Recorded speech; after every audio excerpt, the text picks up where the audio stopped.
रुद्रसेन का आक्रमण अगस्त्य की पत्थर की दीवार से टकराया और अगस्त्य ने उसे अवरुद्ध कर दिया। यह देखकर कि उनका हमला विफल हो गया है, वे दोनों जल्दी से पीछे हट गए। अगस्त्य के डेंटियन ने एक भयानक आभा उत्सर्जित की। यह स्पष्ट था कि वह और भी मजबूत शक्ति बना रहा था।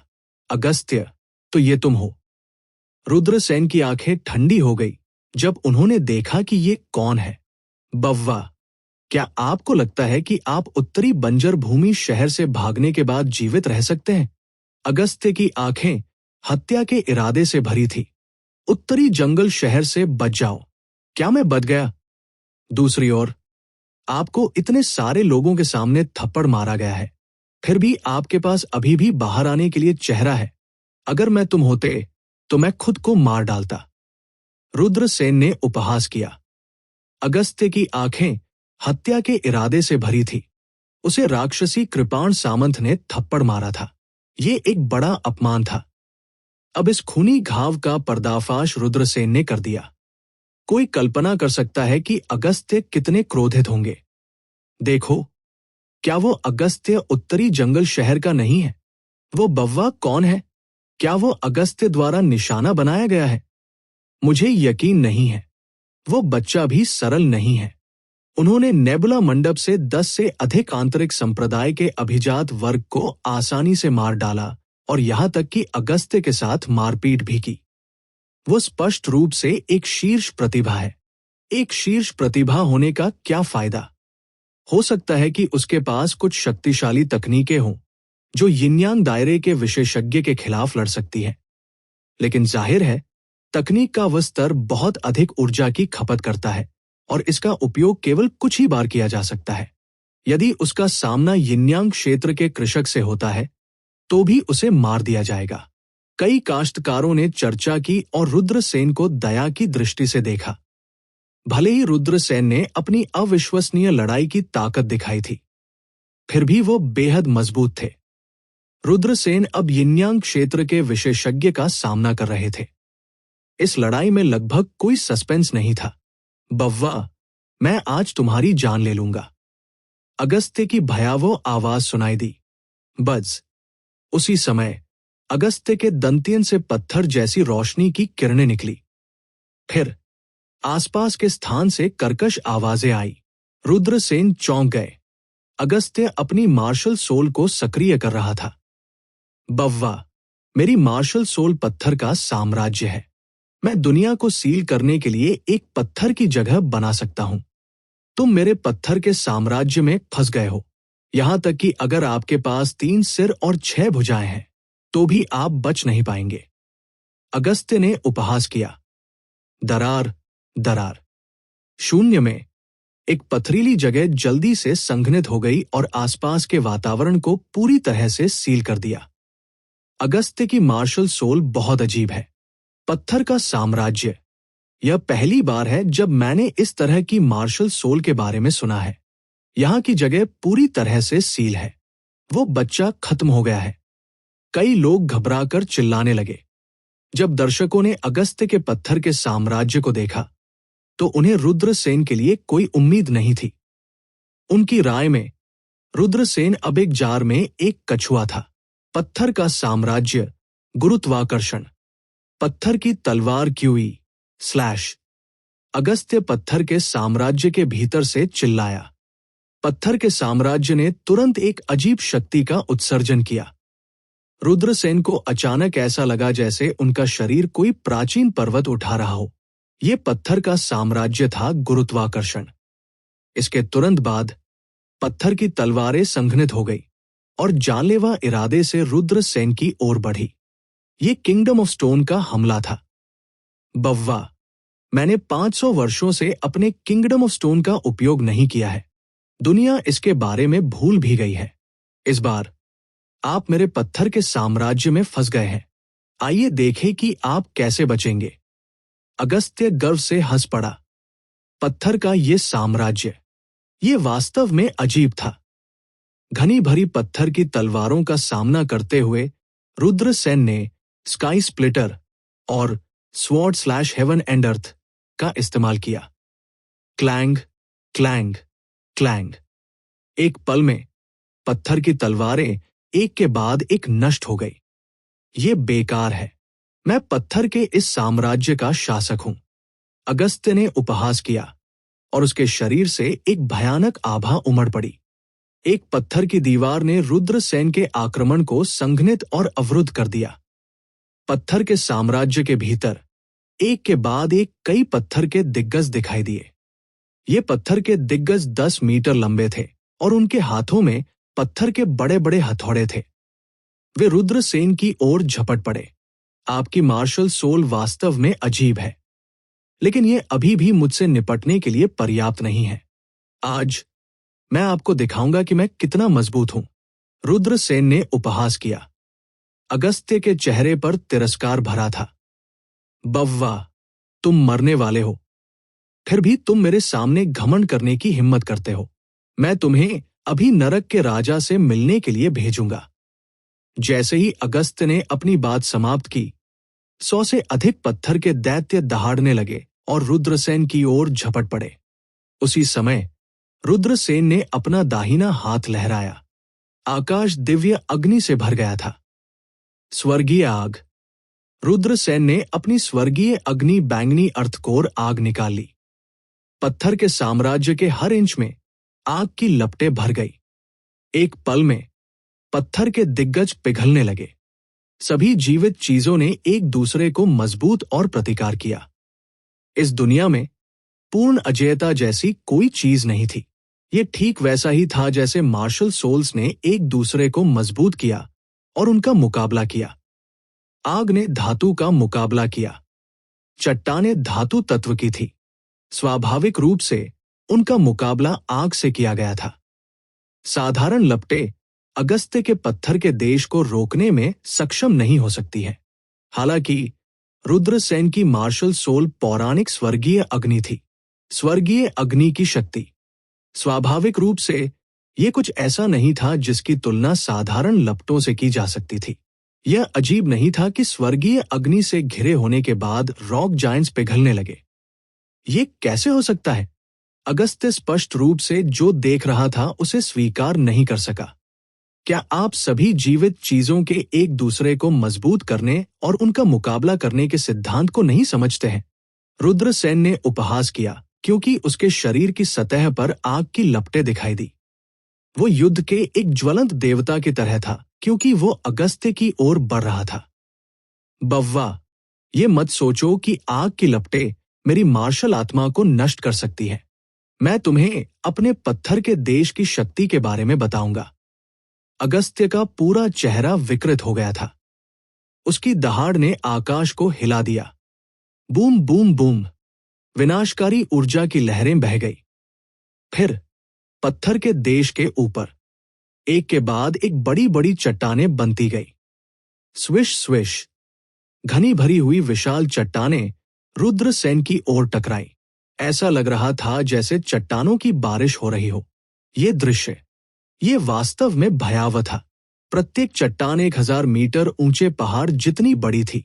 अगर वे इतनी ऊंचाई से गिर गए तो प्रभाव कितना शक्तिशाली होगा। बारिश की तरह चट्टानें गिर रही हैं। यहां तक कि यिनयांग क्षेत्र के कल्टीवेटर को भी मेरी इस चाल को रोकना मुश्किल होगा। अगस्त्य गर्व से चिल्लाया। गिरने वाली चट्टानें बहुत तेज थी और प्रभाव बेहद शक्तिशाली था। यहां तक कि स्वर्गीय अग्नि को भी उन्हें नष्ट करने के लिए समय की आवश्यकता होगी, इससे पहले कि स्वर्गीय अग्नि उन्हें नष्ट कर पाती। जब समय आएगा तो वे पहले ही टूट चुके होंगे और रुद्रसेन को मार चुके होंगे। अगस्त्य ने सोचा कि उसने सब कुछ गणना कर लिया है। तुम मुझे टूटी हुई चट्टानों की एक जोड़ी से मारना चाहते हो? क्या आप सपना देख रहे हैं? रुद्रसेन के पास एक तिरस्कारपूर्ण अभिव्यक्ति थी। गोल्डन बॉडी विंग्स, स्थानिक झुकने। रुद्रसेन ने गोल्डन बॉडी विंग्स को सीमा तक धकेलते हुए दहाड़ लगाई। सुनहरे पंख एक ऐसी क्षमता थी जो प्राचीन स्वर्ण पंखों वाले महान रॉक ऋषि सम्राट के क्लोन ने रुद्रसेन को दी थी। इस आदिम गोल्डन विंग ग्रेट पैंग सेज किंग अवतार में कुल 3 स्तर की शक्ति थी। पहला स्तर सुनहरे पंख थे। दूसरे स्तर को शून्य यात्रा कहा जाता था। तीसरे स्तर को विंग्स ऑफ द वर्ल्ड कहा जाता था। पहला स्तर गोल्डन विंग्स 3 लोकों में विभाजित था। पहले क्षेत्र को निगल के रूप में लिथ कहा जाता था। दूसरे क्षेत्र को एनर्जी विंग्स कहा जाता था। जो दूसरा क्षेत्र था जब रुद्रसेन ने अपने एनर्जी विंग्स को उजागर किया था। सुनहरे पंखों के तीसरे क्षेत्र को पृथ्वी को 1 इंच में सिकुड़ना कहा जाता था। रुद्रसेन लंबे समय से दूसरे क्षेत्र में पहुंच गए थे, जो ऊर्जा पंखों का क्षेत्र था। जैसे जैसे उसकी खेती बढ़ती गई, रुद्रसेन ने तीसरे चरण सिकुड़ती पृथ्वी को 1 इंच में सिकुड़ना को भी समझ लिया था। पृथ्वी क्या सिकुड़ रही थी? कुछ 100 मीटर की दूरी को केवल 1 कदम से 1 पल में पार किया जा सकता था। ये पृथ्वी सिकुड़ने की तकनीक थी। ये अफवाह थी कि जब एक प्राचीन ईश्वर स्तर के अस्तित्व ने पृथ्वी सिकुड़ने का उपयोग किया, तो वे 1 कदम के साथ हजारों मील की दूरी तय कर सकते थे। हालांकि रुद्रसेन की खेती अभी भी उथली थी और ऐसा नहीं कर सकती थी। हालांकि 1 कदम से 400 से 500 मीटर पार करना कोई समस्या नहीं थी। इसलिए जब अगस्त्य ने उन विशाल चट्टानों को रुद्रसेन पर हमला करने के लिए बुलाया, तो रुद्रसेन दंग रह गए। रुद्रसेन ने अर्ध सिकुड़न का इस्तेमाल किया और कुछ ही कदमों में अगस्त्य के सामने आ गए। जहां तक चट्टानों की बात है जो नीचे गिर गई, वे सभी चूक गई। अगस्त्य ऐसे लग रहा था जैसे उसने कोई भूत देखा हो। कुछ 1000 मीटर की दूरी पर यह बच्चा कुछ ही कदमों में दौड़ा। ये किस तरह की गति थी? अगस्त्य ने ऐसी गति पहले कभी नहीं देखी थी। क्या ये बहुत असामान्य नहीं था? इससे पहले कि अगस्त्य अपने होश में आ पाते, रुद्रसेन का आक्रमण पहले से ही तैयार था। स्काई टायरेंट लाइटनिंग आर्ट, ऊर्जा संघनन, बूम। अगले ही पल रुद्रसेन ने अगस्त्य पर एनर्जी बॉल फेंक दी। रुद्रसेन की गति बहुत तेज थी, इसलिए अगस्त्य के पास रुद्रसेन की स्काई टायरेंट लाइटनिंग आर्ट को ब्लॉक करने का समय नहीं था। बैंग! एक हिंसक टक्कर की दबी हुई आवाज सुनाई दी। अगस्त्य को सीधे उड़ते हुए भेज दिया गया। वाह! हवा में ही उसने एक बड़ा कौर खून उगल दिया। रुद्रसेन की स्काई टायरेंट लाइटनिंग आर्ट से इतनी नजदीकी दूरी पर टकराने के कारण चोट स्पष्ट रूप से हल्की नहीं थी। सुप्रशिक्षित अगस्त्य का पत्थर का साम्राज्य ढहने लगा। देखो, पत्थर का साम्राज्य नष्ट होता दिख रहा है। क्या वो बच्चा मर गया है? क्या इसीलिए अगस्त्य ने पत्थर के साम्राज्य को हटा दिया? कई लोगों ने चर्चा शुरू कर दी। अगले ही पल पत्थर के साम्राज्य में विस्फोट हो गया। सभी ने देखा और अगस्त्य को उड़ते हुए देखा। हवा में खून बह रहा था। स्वर्ग! मैंने अभी क्या देखा? क्या मैं चीजें देख रहा हूं? अगस्त्य, एक यिनयांग विशेषज्ञ, खून की उल्टी करता है। क्या ये बहुत अविश्वसनीय नहीं है? वो बच्चा वास्तव में इतना शक्तिशाली है। यहां तक कि अगस्त्य जैसे विशेषज्ञ को भी खून की उल्टी की हद तक पीटा गया था। बहुत शक्तिशाली, बहुत भयानक। एक मार्शल किंग एक यिनयांग विशेषज्ञ को हरा रहा है। यदि वो यिनयांग क्षेत्र में प्रवेश कर जाता है, तो वो बच्चा कितना मजबूत होगा? स्तब्ध चिल्लाहट सुनाई दे रही थी। सभी की आंखें सदमे से भर गई। एक मार्शल किंग एक यिनयांग विशेषज्ञ को हरा रहा है। ये बस एक किंवदंती थी, लेकिन ऐसी किंवदंती वास्तव में उनकी आंखों के सामने घटित हुई थी। वे कैसे चौंक नहीं सकते थे? उन्हें कैसे नहीं हिलाया जा सकता था? रुद्रसेन आकाश में चढ़ गया। वह चिल्लाया, नीचे उतरो। वो अगस्त्य की ओर झपटा। शून्य में एक शक्तिशाली ऊर्जा दुनिया भर में बह गई। ऊर्जा से बना एक विशाल पैर बेरहमी से अगस्त्य की ओर बढ़ गया। वो 1000 मीटर लंबा पैर कितना चौंकाने वाला था। बच्चे, तुम मौत को डेट कर रहे हो। अगस्त्य दहाड़ने लगा और ब्लॉक करने के लिए एक गुप्त तकनीक का उपयोग करने वाला था, लेकिन 1000 मीटर लंबा पैर अगस्त्य पर पहले ही कदम रख चुका था। एक जोरदार गड़गड़ाहट सुनाई दी। अगस्त्य को 1000 मीटर लंबे पैर से जमीन पर पटक दिया गया था। अगस्त्य को दबाया जा रहा है। हर किसी की अभिव्यक्ति अत्यधिक सदमे में से एक थी। एक यिनयांग विशेषज्ञ को इस हद तक दबा दिया गया था। ये बस अविश्वसनीय था। मर जाओ, स्काईरेंड! तलवार स्वर्ग और पृथ्वी को बचाती है। रुद्रसेन दहाड़ने लगा। कृपाण क्यूई और तलवार की रोशनी स्वर्ग और पृथ्वी को छेदते हुए अगस्त्य की ओर बढ़ रही थी। पत्थर का पहाड़। अगस्त्य ने दहाड़ते हुए जादुई खजाने को थूकने के लिए अपना मुंह खोला। ये एक हथेली के आकार और पहाड़ के आकार का एक जादुई खजाना था। ये शक्तिशाली जादुई शक्ति के उतार चढ़ाव से घिरा हुआ था। ऐसा लग रहा था कि यह अगस्त्य का निजी जादू का खजाना है। जादू का खजाना तेजी से आकार में बढ़ गया और रुद्रसेन के हमले को रोक दिया। अगस्त्य के मुक्के ने 1000 मीटर लंबा पैर चकनाचूर कर दिया। हालांकि यह स्पष्ट था कि अगस्त्य को भी गंभीर चोटें आई थी। वो फूट फूट कर दहाड़ता बोला, बच्चे, जब मैं ठीक हो जाऊंगा तो मैं निश्चित रूप से तुम्हारी जान ले लूंगा। जैसे ही उन्होंने बोलना समाप्त किया, अगस्त्य भूमिगत घाटी में कूद गए और बिना किसी निशान के भाग गए। क्या आपको लगता है कि इसे छोड़ना इतना आसान है? रुद्रसेन दहाड़ने लगे और तेजी से उनका पीछा करने लगे।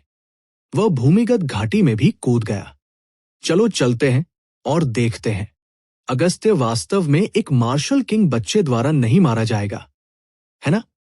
शो देखने आए सभी किसान बेहद उत्साहित थे। वे सभी अगस्त्य का पीछा करने लगे। वे सभी रुद्रसेन को अगस्त्य को मारते देखना चाहते थे। अगर अगस्त्य को वास्तव में एक मार्शल किंग कल्टिवेटर द्वारा मार दिया गया था, ये लड़ाई निश्चित रूप से पूरी बंजर भूमि को हिला देगी। पाताल। ये घुप अंधेरा था। आसपास का वातावरण काले कोहरे से भर गया था। इतना अंधेरा था कि रोशनी नहीं थी।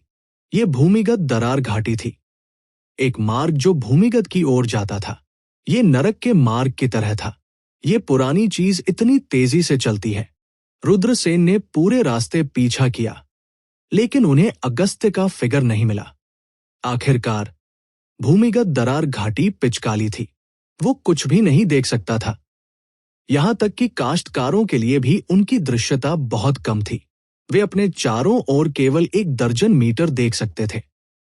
थोड़ी देर खोजने के बाद उसे कुछ नहीं मिला। रुद्रसेन ने भौहें सिकोड़ ली। यदि भूमिगत दरार घाटी में बाधा नहीं पड़ती, तो अगस्त्य पहले से ही एक मृत व्यक्ति होता। एक भारी घायल शरीर उसके खिलाफ कैसे लड़ सकता है? बेब्सी से अचानक रुद्रसेन को एक बर्फ ठंडी क्यूई महसूस हुई जो वातावरण में बह गई।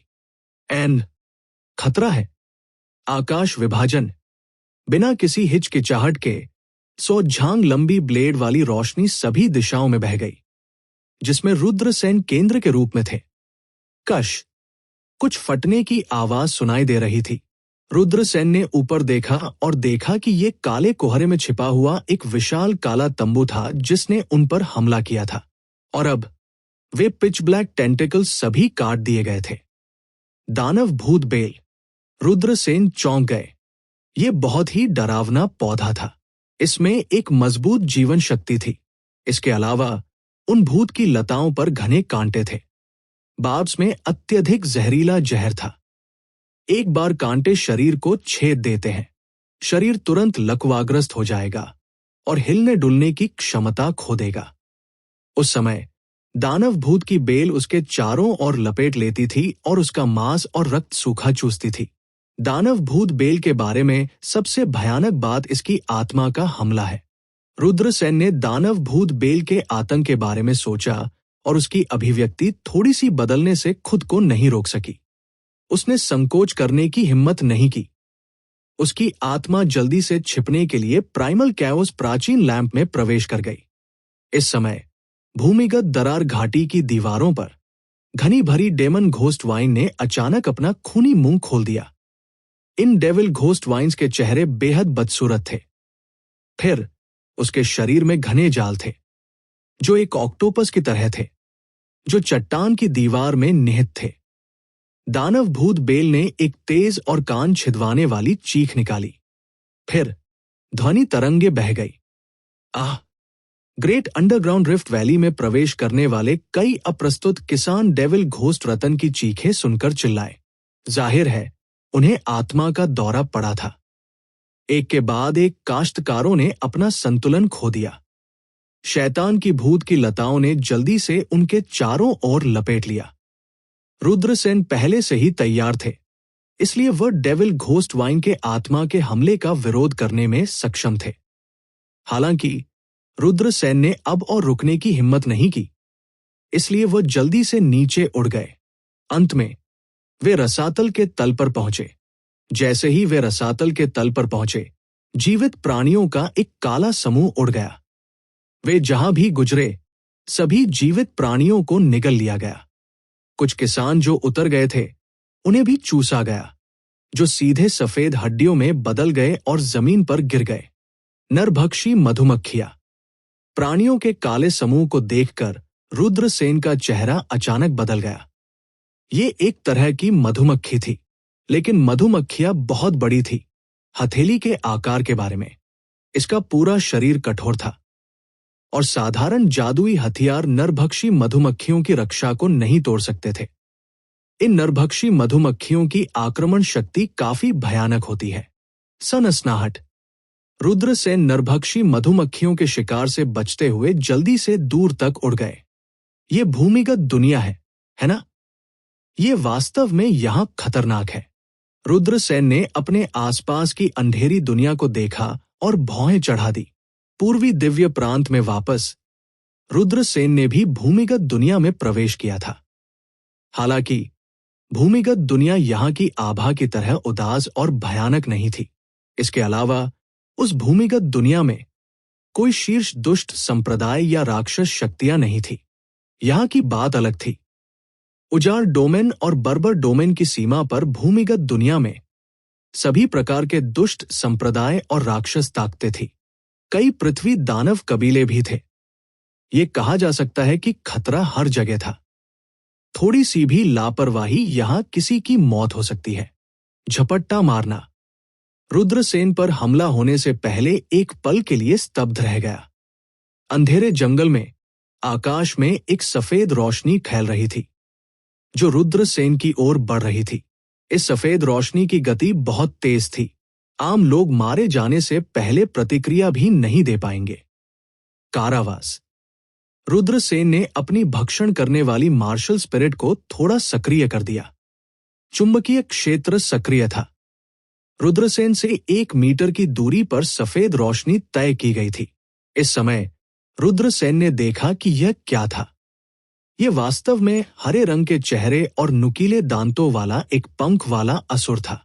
फ्लाइंग असुर। रुद्रसेन चौंक गए। भूमिगत दुनिया में असुर कबीला एक बहुत बड़ा कबीला था। इसके अलावा कई विशेषज्ञ थे।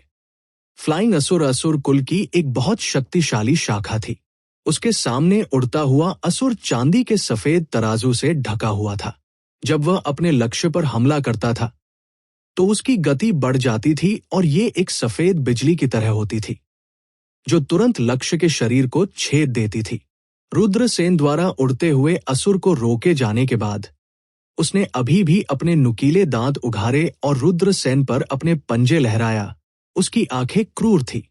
पृथ्वी दानव क्रूर और रक्त पिपासु है। यदि ये इस तथ्य के लिए नहीं होता कि धर्मी संप्रदाय इन पृथ्वी राक्षसों को दबाने के लिए पर्याप्त मजबूत हैं, तो ये पृथ्वी दानव पहले ही सतह की दुनिया में भाग गए होते। उस समय न जाने कितने लोगों की मौत हुई होगी। रुद्रसेन ने अपनी तलवार क्यूई से वार किया, जिससे उड़ने वाले असुर को मार गिरा। सनसनाहट। वह आकाश में उड़ गया और गहराई की ओर उड़ गया। भूमिगत दुनिया शाश्वत अंधकार में थी। रुद्रसेन को नहीं पता था कि कितने दिन बीत गए थे, क्योंकि वो भूमिगत दुनिया की गहराई की ओर उड़ रहा था। इस दिन जब रुद्रसेन आराम कर रहे थे तो दूर से जंगल से एक भयानक उतार चढ़ाव आया। फिर अंतहीन मात्रा में खून निकल गया। रुद्रसेन जाग गया और दूर की ओर देखने लगा। कैलाश। अतीत में आपने मुझे और इन्फर्नो दानव राजा को नीदरलैंड सम्राट को पुनर्जीवित करने से रोका था। आज आप मुझसे मिले हैं, इसलिए आपका यहीं मरना तय है। रक्तलाल दुनिया में खून से लाल वस्त्र पहने एक आदमी खड़ा था। उसकी आवाज अंतहीन हत्या के इरादे और शीतलता से भरी हुई थी। रुद्रसेन के हाव भाव अचानक बदल गए। उसे अभी भी 6 साल पहले याद है, जब ईस्ट काउंटी की दिव्य भूमि के राक्षस परेशानी पैदा कर रहे थे। इन्फर्नो दानव राजा और रक्त दानव सम्राट ने मध्य युग के 72 दानव सम्राटों में से एक नीदरलैंड सम्राट को पुनर्जीवित करने के लिए हाथ मिलाया था। नीदरलैंड के सम्राट को पुनर्जीवित करने के लिए इन दो शक्तिशाली राक्षसों ने अनगिनत लोगों की जान ले ली थी। बाद में मानव विशेषज्ञों ने हमला करने के लिए हाथ मिलाया, लेकिन वे नीदरलैंड के सम्राट को पुनर्जीवित होने से नहीं रोक सके। पाताल लोक सम्राट को पुनर्जीवित किया जाने वाला था। एक तलवार क्यूई ने दुनिया को फाड़ दिया। फिर तलवार क्यूई ने नीदरलैंड के सम्राट को 2 हिस्सों में विभाजित कर दिया, जो पुनर्जीवित होने वाला था। नीदरलैंड के सम्राट की बची हुई आत्मा भी नष्ट हो गई। वो आदमी जिसने उस समय आकाश को भेदने के लिए तलवार का इस्तेमाल किया था, क्या वह था? रुद्रसेन ने सदमे में अपनी पीठ पर तलवार लिए उस व्यक्ति की ओर देखा।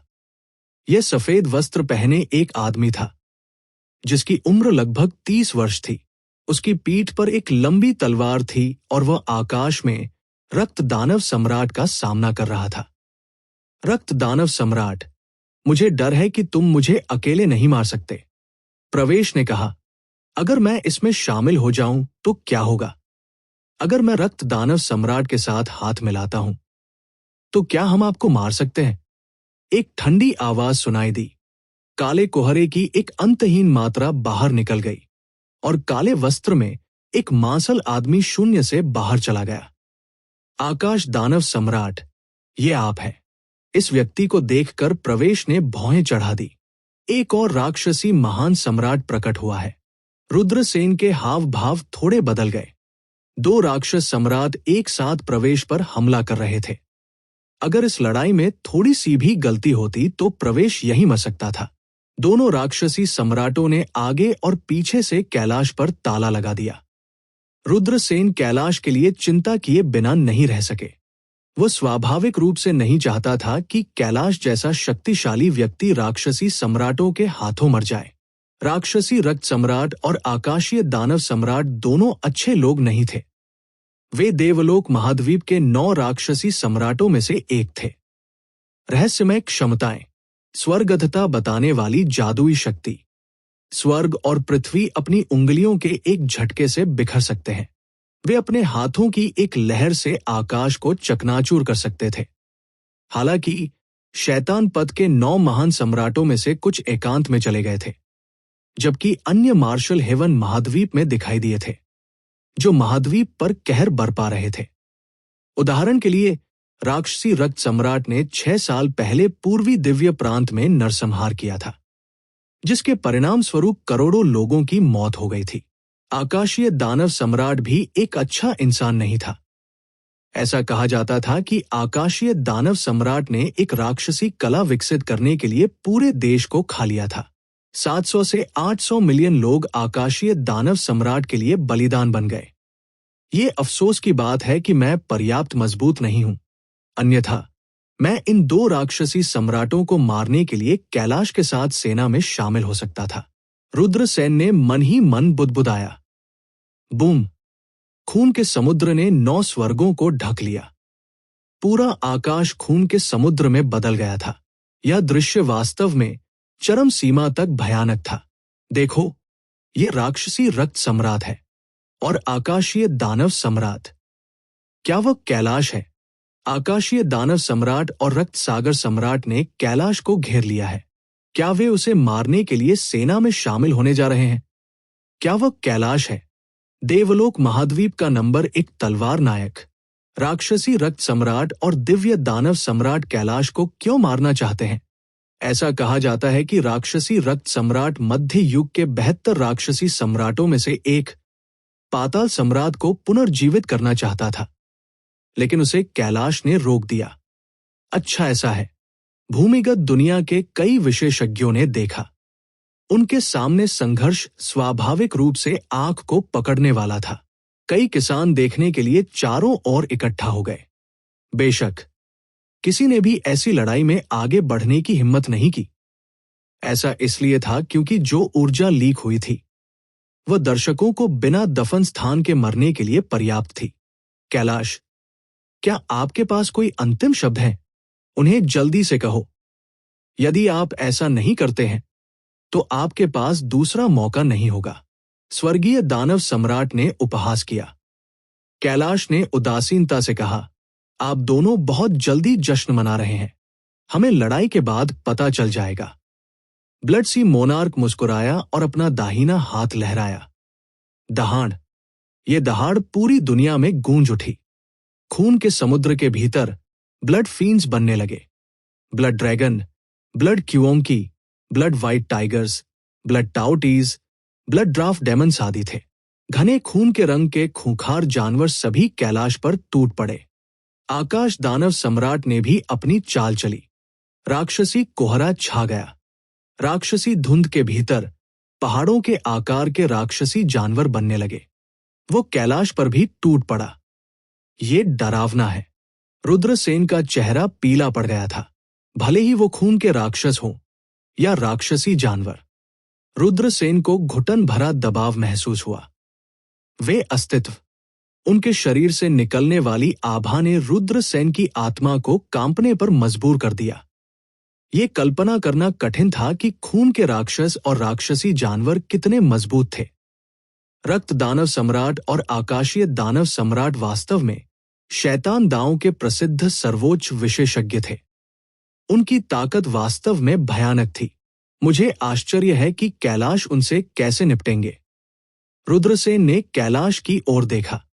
दोनों सम्राटों के संयुक्त हमलों का सामना करते हुए कैलाश अभी भी शांत था। कैलाश अभी भी शांत था। ये कहना पड़ा, ये कैलाश। उनमें एक तरह की भावना थी जिससे लोग उनकी प्रशंसा करते थे। तलवार उठो। कैलाश ने अपना दाहिना हाथ लहराया। बज। उसकी पीठ पर तलवार गुनगुनाती हुई आकाश में उड़ गई। 1,80,000 तलवारें। कैलाश ने अपने दाहिने हाथ से आगे की ओर इशारा किया। कैलाश के ऊपर तैरती तलवार थोड़ी कांपने लगी। अचानक शून्य में घनी तलवार की छाया दिखाई दी। रुद्रसेन ने कुछ तलवार उस्तादों को देखा था जो अपने दुश्मनों से लड़ने के लिए बहुत सारी तलवार क्यूई बना सकते थे। उदाहरण के लिए ये कहा गया था कि देवता तलवार मनोर की ईश्वर हत्या तलवार तकनीक चरम पर खेती करने पर 10,000 तलवार क्यूई बना सकती है। हालांकि ईश्वर हत्या तलवार तकनीक और कैलाश की चाल के बीच अभी भी एक बड़ा अंतर था। वे बिल्कुल भी एक ही स्तर पर नहीं थे। कैलाश की 1,08,000 तलवारें। ऐसा लग रहा था कि हर तलवार का अपना एक जीवन है, आत्मा। रुद्रसेन ने कहा। वो अवाक रह गया। अविश्वसनीय। सभी 1,08,000 तलवारें एक आत्मा के साथ प्रदान की गई थी। एक ही समय में सभी 1,08,000 तलवारों पर आत्मा प्रदान करने में सक्षम होने के लिए तलवार दांव के बारे में किसी की समझ कितनी गहरी होनी चाहिए। Puff puff. सभी 1,08,000 तलवारें शून्य में बह गई और आगे की ओर खिसक गई। चीरफाड़ की आवाजें सुनी जा सकती थी। खून के जानवर, राक्षसी जानवर। तलवार क्यूई से काटा गया। इतना शक्तिशाली, जैसा कि देवलोक महाद्वीप में नंबर 1 तलवार मास्टर से अपेक्षा की गई थी। कई लोगों ने कहा, ऐसे बहुत से लोग थे जिन्होंने तलवार दांव में प्रवेश किया था। ब्लू क्लाउड संप्रदाय में भी ऐसे कई लोग थे जिन्होंने तलवार दांव की खेती की। देवलोक महाद्वीप में 3,000 प्रांतों का उल्लेख नहीं करना। कितने लोगों ने तलवार दांव की खेती की? इतने सारे थे कि इसे समुद्र के पानी के रूप में वर्णित किया जा सकता है। हालांकि देवलोक महाद्वीप में केवल कुछ ही लोग थे जो तलवार दांव को कैलाश के स्तर तक विकसित कर सकते थे। कैलाश की तलवार दांव अधिक से अधिक शक्तिशाली होती जा रही है। ऐसा लगता है कि हमें उसे कुछ दिखाना है। आकाश दानव सम्राट ने कहा। फिर अपनी हत्या तकनीक का उपयोग करें और उसे मार डालो, ये फुटियन ने कहा। दानव रक्त सम्राट ने भयावह ढंग से कहा। रक्त सागर के देवता। दानव रक्त सम्राट ने हमला किया। उसकी आवाज गिर गई। खून के रंग के समुद्र के भीतर रक्तलाल वस्त्र पहने हुए एक देवता संघनित हो गया। ये रक्त सागर का देवता था। ये रक्त सागर से पैदा हुआ देवता था। दुनिया के सभी जीवित प्राणी, सभी जीवित चीजें नष्ट हो जाएंगी। मेरा शरीर शाश्वत है, मेरा खून आकाश को तोड़ देगा। रक्त सागर के देवता ने ठंडे स्वर में कहा। वो शून्य में आगे बढ़ा, जिससे शून्य विकृत हो गया। शून्य में दरारें एक के बाद एक दिखाई दी। ये बहुत भयानक था। इसने वास्तव में आकाश को तोड़ दिया। आह, मुझे ऐसा लग रहा है कि मेरा खून चूसा जा रहा है। मुझे भी ऐसा ही लगता है। ये रक्त सागर का देवता है। वो बलपूर्वक खून चुरा सकता है। कई किसान डर के मारे चिल्लाने लगे। उन्हें एहसास हुआ कि उनका खून नियंत्रण से बाहर जा रहा था और उनके शरीर से बाहर निकलने वाला था। कई लोग डर के मारे पीले पड़ गए और जल्दी से दूर भाग गए। मेरा खून नियंत्रण से बाहर जा रहा है। रुद्रसेन ने भी महसूस किया कि उनका खून धड़क रहा है, जैसे कि ये उनके शरीर से बाहर निकलने वाला हो। उसने संकोच करने की हिम्मत नहीं की। वह जल्दी से युद्ध के मैदान से उड़ गया। इस स्तर की लड़ाई बहुत भयानक थी। स्काई डेमन दुनिया को नष्ट कर देता है। उसी समय स्काई डेमन सम्राट ने भी एक बेहतरीन तकनीक का खुलासा किया। 18 सिर और 3000 आंखों वाला एक स्वर्गीय दानव दिखाई दिया। स्वर्गीय दानव शून्य में खड़ा था। 3000 आंखें खुल गई और शून्य ढह गया। ये कल्पना करना कठिन था कि वो कितना मजबूत था। बहुत मजबूत।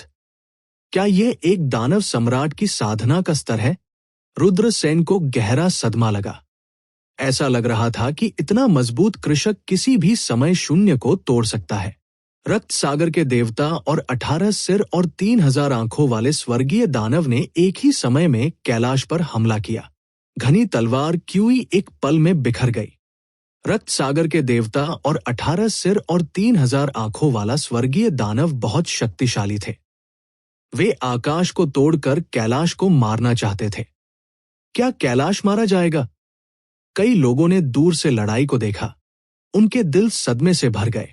उसी समय कैलाश ने हाथ बढ़ाया और उसकी तलवार पकड़ ली। उसने उसे दोनों हाथों से पकड़ रखा था। एक गहरी आवाज सुनाई दी। अचानक ये गूंज उठा। मेरी तलवार को स्काई स्प्लिटर कहा जाता है। जैसे ही उसने बोलना समाप्त किया, कैलाश ने काट दिया। एक पल में 1,00,000 झांग लंबी तलवार की रोशनी बह गई। बज, बज, बज। काश्तकारों के शरीर पर कीमती तलवारें सभी गुनगुनाने लगी। रुद्रसेन की ब्लैक ड्रैगन तलवार उड़ गई और आकाश को हिला दिया। 10,000 तलवारें झंकार कर रही थी। तलवार का इरादा, क्या भयानक तलवार का इरादा! इसने वास्तव में 10,000 तलवारें झंकार करने का कारण बना। रुद्रसेन सदमे में चिल्लाया, पू! तलवार की रोशनी 1,00,000 झांग लंबी आकाश को फाड़ रही थी। एक पल में रक्त सागर के देवता और आकाश दानव अलग हो गए। कश! रक्त दानव सम्राट और आकाश दानव सम्राट वापस उड़ गए, जैसे कि वे बिजली से मारा गया हो। वे कैलाश की तलवार के इरादे से घायल हो गए थे।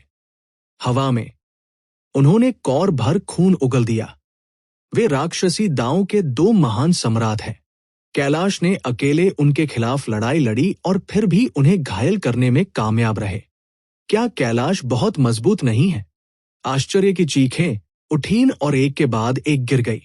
सभी की आंखें गहरे सदमे से भर गई। ये सब बहुत अविश्वसनीय था। कैलाश ने जो युद्ध कौशल दिखाया, वो अविश्वसनीय रूप से मजबूत था। चलिए चलते हैं। आकाश दानव सम्राट और रक्त दानव सम्राट के कैलाश द्वारा घायल होने के बाद उन्होंने अब और रुकने की हिम्मत नहीं की। 2 महान दानव सम्राट आकाश में उड़ गए और भूमिगत दुनिया की गहराई में भाग गए। 2 महान दानव सम्राटों को कैलाश की तलवार के इरादे से मारा गया था। उनकी चोटें शायद हल्की नहीं हैं। कुछ काश्तकारों ने कहा। कैलाश ने एक हाथ से अपनी तलवार पकड़ रखी थी और उनका पीछा किया। जाहिर है, कैलाश इस अवसर का उपयोग 2 महान दानव सम्राटों को मारने के लिए करना चाहता था। चलो अनुसरण करते हैं और देखते हैं। कई किसान उनका पीछा करते थे। ये देखना चाहते थे कि लड़ाई कैसे विकसित होगी।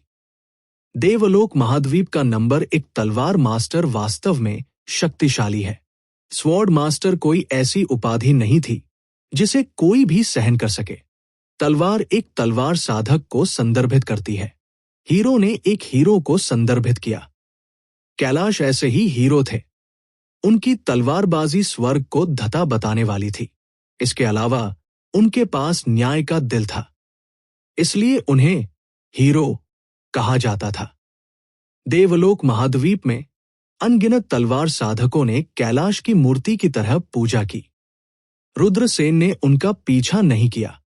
वह अभी भी कैलाश के स्लैश से सदमे की स्थिति में था। उसने अपनी तलवार से वार किया। इसने एक तलवार की रोशनी को संघनित किया जो 1,00,000 फीट लंबा था। यह कल्पना करना कठिन था कि कैलाश की तलवारबाजी कितनी शक्तिशाली थी। विल, तलवार विल। रुद्रसेन ने एक गहरी सांस ली। उसने कैलाश के हमले से एक शक्तिशाली तलवार की इच्छा को महसूस किया। आत्मा, परिवर्तन का अगला स्तर विल था। कोई फर्क नहीं पड़ता कि यह किस तरह की शक्ति थी, चाहे वो आत्मा थी या इच्छा शक्ति, मजबूत और कमजोर थे। उदाहरण के लिए रुद्रसेन ने स्काई स्प्लिटिंग को समझा था।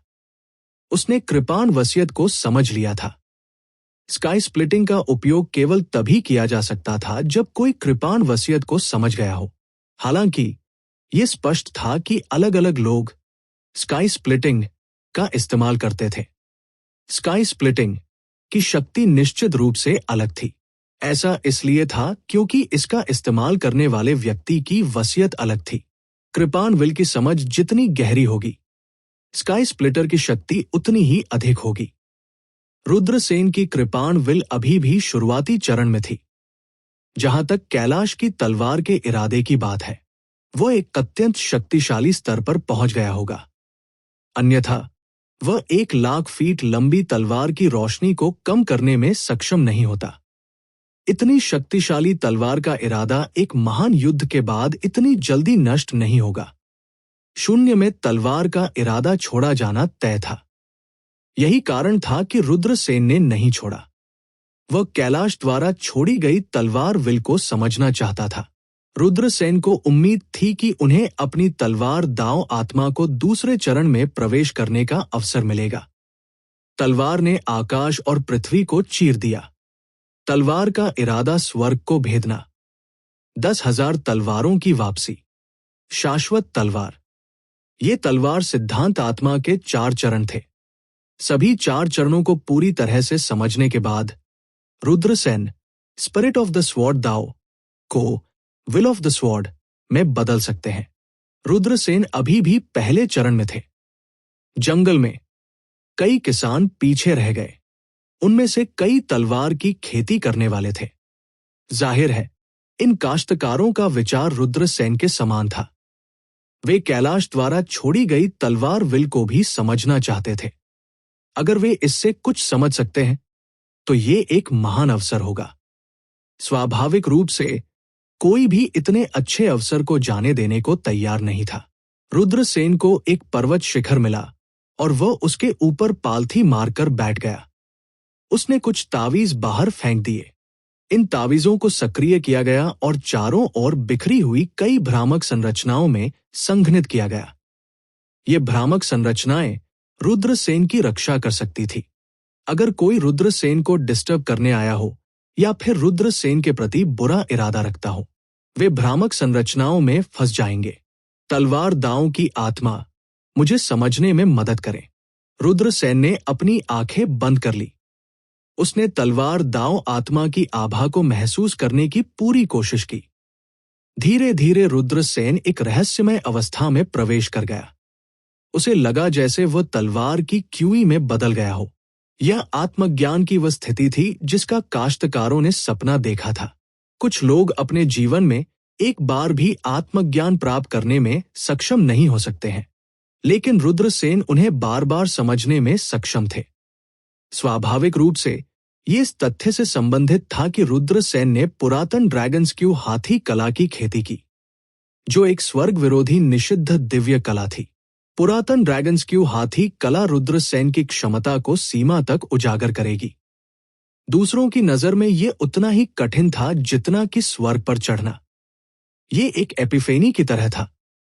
रुद्रसेन के लिए ये मुश्किल नहीं था। क्या ये तलवार की इच्छा है? रुद्रसेन, जो तलवार दांव आत्मा में बदल गया था, ने अचानक तलवारों का समुद्र देखा। तलवारों का ये समुद्र, ये कैलाश की तलवार की इच्छा थी, और इस समय वह तलवारों के समुद्र में पानी की एक बूंद में बदल गया था।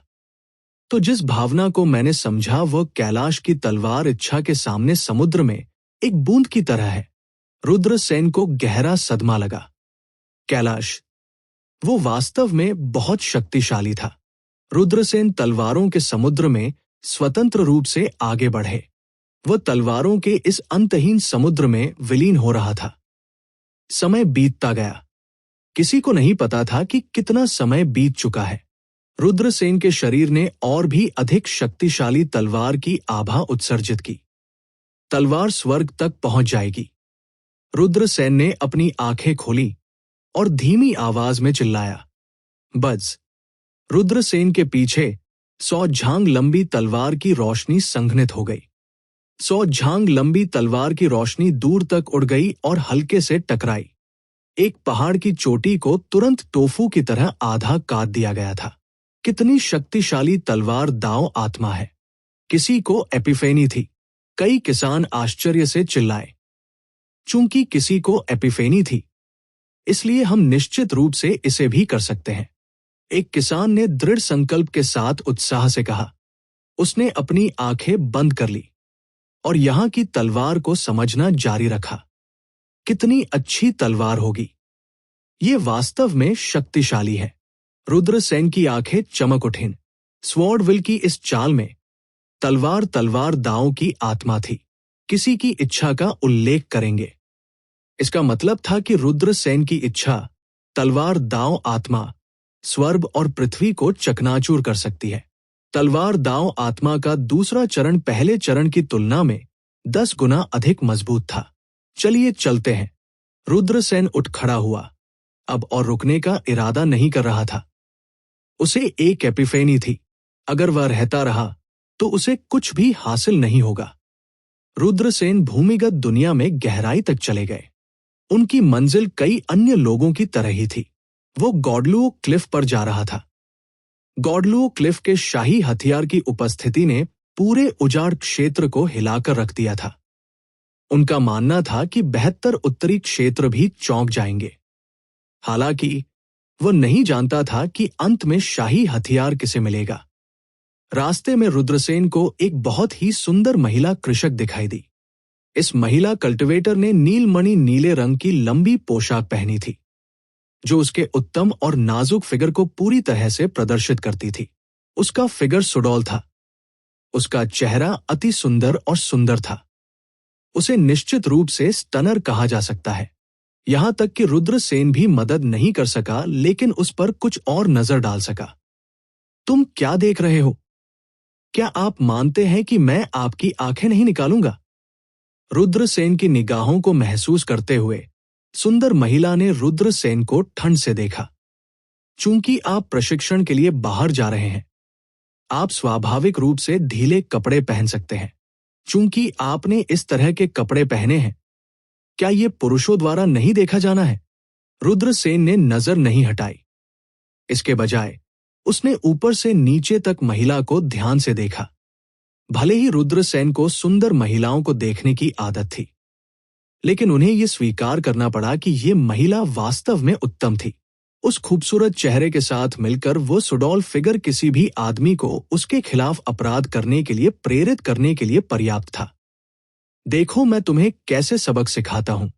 सुंदर महिला ने रुद्रसेन को गुस्से से देखा, अपना दाहिना हाथ उठाया और बाहर निकल गई। रुद्रसेन ने कहा, एक तो मैंने तुम्हारे साथ फ्लर्ट नहीं किया और दूसरा, मैंने तुम्हारे साथ कुछ भी ज्यादा नहीं किया। तुम मुझ पर हमला क्यों कर रहे हो? क्या आप अभी भी अनुचित हो रहे हैं? मैंने पहले ही आपके बुरे विचारों को देखा है।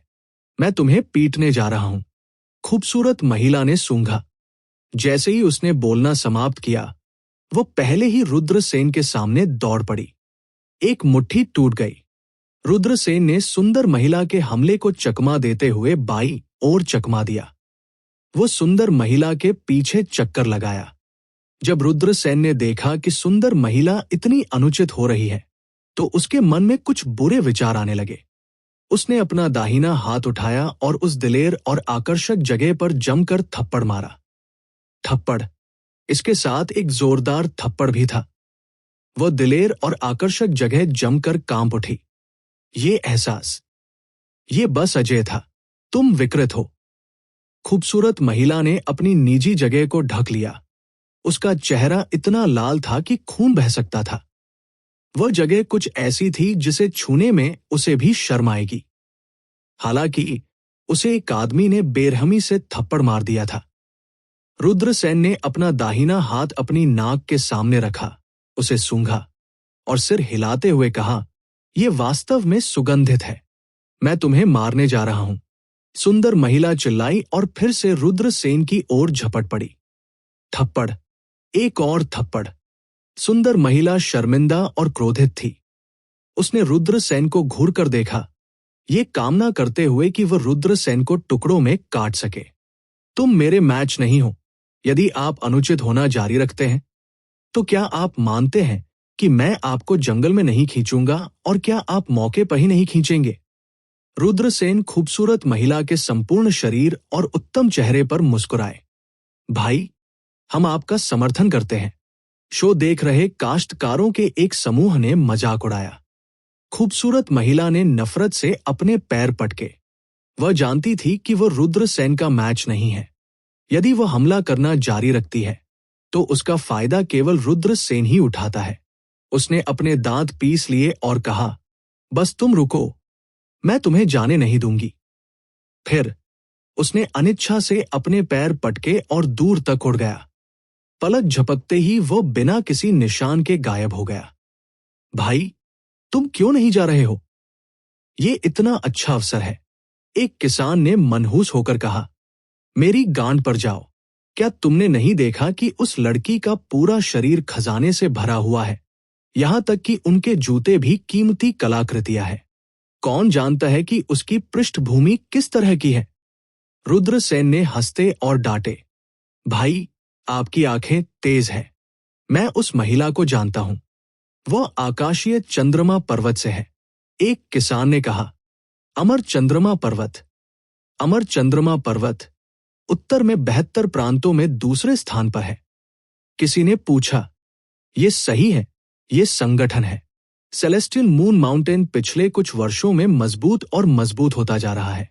ऐसा कहा जाता है कि वे अब प्राचीन संगठनों के साथ प्रतिस्पर्धा कर सकते हैं। किसान ने कहा, FCK, तो फिर आप अभी भी मुझे उसके साथ सोने के लिए क्यों प्रोत्साहित कर रहे हैं? मैं आप सभी से घृणा करता हूं। तुमने मुझे लगभग बड़ी मुसीबत में डाल दिया। रुद्रसेन ने शाप दिया। क्या तुम नहीं गए? एक किसान ने मुस्कुराते हुए कहा। 3 दिन बाद, जब रुद्रसेन जंगल में आराम कर रहे थे, तो भूरे रंग के वस्त्र पहने 2 आदमी उनके पास से उड़ गए। दोनों व्यक्तियों ने एक भयावह आभा उत्सर्जित की। राक्षसों के विशेषज्ञ। रुद्रसेन पेड़ की चोटी पर छिपा हुआ था। 2 दुष्ट काश्तकारों को देखकर उसकी भौहें तन गई। क्या आप सुनिश्चित हैं कि ये सामने है? मुझे यकीन है। बहुत अच्छा। क्या आपने आइटम तैयार किए हैं? ये तैयार है। तो चलो इसे करते हैं। दोनों विशेषज्ञों ने दूर तक उड़ान भरते हुए बातचीत की। ये दोनों क्या कर रहे हैं? रुद्रसेन बुदबुदाया। वह भी जल्दी से बाहर निकल गया और उन्हें पूछ दिया। 2 इविल डेमन विशेषज्ञों को एक छोटी सी धारा तक पहुंचने में देर नहीं लगी। उनमें से एक जंगल में उड़ गया और गायब हो गया। उनमें से एक धारा के किनारे आराम कर रही एक महिला की ओर दौड़ा। क्या वह आकाशीय चंद्रमा पर्वत की लड़की है? रुद्रसेन थोड़ा हैरान हुए। उसे यहां उससे मिलने की उम्मीद नहीं थी। जाहिर है, इन 2 दुष्ट दानव विशेषज्ञों का लक्ष्य ये महिला थी। दोनों विशेषज्ञों ने अपने चेहरे ढके हुए थे, इसलिए रुद्रसेन उनके चेहरे नहीं देख सकते थे। उनमें से एक ने आकाशीय चंद्रमा पर्वत से महिला की ओर उड़ान भरी। तुम कौन हो? बताओ। या मैं तुम्हारे प्रति विनम्र नहीं रहूंगा। खूबसूरत महिला काफी सतर्क थी। हालांकि विशेषज्ञ ने कुछ नहीं कहा और सीधे हमला किया। आप। खूबसूरत महिला के हाव भाव अचानक बदल गए। उसने एक उड़ती हुई तलवार निकाली और विशेषज्ञ पर वार किया। विशेषज्ञ ने एक यिन दानव कृपाण का उपयोग किया और सुंदर महिला पर वार किया। समय समय पर वो अजीबोगरीब हंसी निकालता था। ये अवर्णनीय रूप से डरावना था। खूबसूरत महिला को दबा दिया गया और पीछे हटती रही। वह तब तक पीछे हट गई जब तक कि वह एक बड़े पेड़ तक नहीं पहुंच गई। वह दुष्ट दानव विशेषज्ञ जो पहले से छिपा हुआ था, चुपचाप प्रकट हुआ। उसने खूबसूरत महिला के शरीर पर थप्पड़ मारा। खूबसूरत महिला तुरंत बेहोश हो गई और जमीन पर गिर गई। हमने उसे पा लिया। चलिए चलते हैं। दो दुष्ट दानव विशेषज्ञ भयावह रूप से हंसे क्योंकि उन्होंने सुंदर महिला को अपने कंधों पर उठाया और दूर तक उड़ गए। वे क्या कर रहे हैं? क्या वे उसे अपमानित करने की कोशिश कर रहे हैं? रुद्रसेन बुदबुदाया और तेजी से उनका पीछा किया। जल्द ही वे दोनों खूबसूरत महिला को एक पर्वत श्रृंखला में ले गए और बिना किसी निशान के गायब हो गए। रुद्रसेन ने उनका पीछा किया और उन्हें एक गुफा मिली, इसलिए उन्होंने उसमें प्रवेश किया। इसके तुरंत बाद उसने गुफा से भद्दी हंसी सुनी। मुझे उम्मीद नहीं थी कि अन्निका हमारे द्वारा पकड़ा जाएगा। वह सेलेस्टियल मून माउंटेन की एक शुद्ध यिन लड़की है। उसे तोड़ना हमारी खेती के लिए बहुत फायदेमंद होगा। ये सही है। उसे तोड़ने के बाद हम तुरंत छिपने के लिए यिन यांग यूनियन संप्रदाय में लौट आएंगे।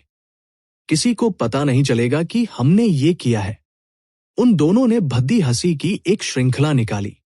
इस समय अनिका के पतले पैर आपस में जुड़े हुए थे। उसके हाथ भी उसके शरीर को रगड़ रहे थे। उसका पूरा शरीर गुलाबी था। उसकी आंखें धुंधली थी। समय समय पर वो करहाती रहती थी। दवा प्रभावी हो रही है। हमें कुछ मजा करना चाहिए। वे दोनों उत्साह से चिल्लाए और जल्दी से अपने कपड़े उतार दिए। तो वे यिन यांग यूनियन संप्रदाय से हैं। रुद्रसेन चौंक गए। ये एक अत्यंत दुष्ट संप्रदाय था जो तोड़ने और दोहरी खेती की खेती पद्धति की खेती करता था। चूंकि अनिका का शरीर शुद्ध था, इससे कोई फर्क नहीं पड़ता कि वह कौन था जिसने उसके साथ यौन संबंध बनाए थे। उनकी खेती तेजी से आगे बढ़ेगी। बूम! जिस समय वे दोनों लोग अपने कपड़े उतार रहे थे, रुद्रसेन अचानक उनकी ओर दौड़ पड़े। अरे नहीं! कोई हम पर घात लगाकर हमला कर रहा है। वे दोनों बहुत मजबूत थे। उन्होंने तुरंत प्रतिक्रिया व्यक्त की। उन्होंने रुद्रसेन पर बाएं और दाएं से हमला किया। मर जाओ! रुद्रसेन ने 2 बार मुक्का मारा। Bang bang! दोनों पक्ष टकरा गए और उन दोनों को उड़ते हुए भेज दिया गया। दोनों गंभीर रूप से घायल थे और उनके चेहरे पीले पड़ गए थे। चलिए चलते हैं। वे दोनों बेहद उदास दिख रहे थे और बाहर भाग गए। मर जाओ! रुद्रसेन ने तलवार आत्मा को बुलाया। तलवार क्यूई उन दोनों की ओर बह गई। पू! उनके पीछे के व्यक्ति को तलवार क्यूई से मारा गया और उसका शरीर फट गया। हालांकि सामने वाला व्यक्ति भागने में सफल रहा।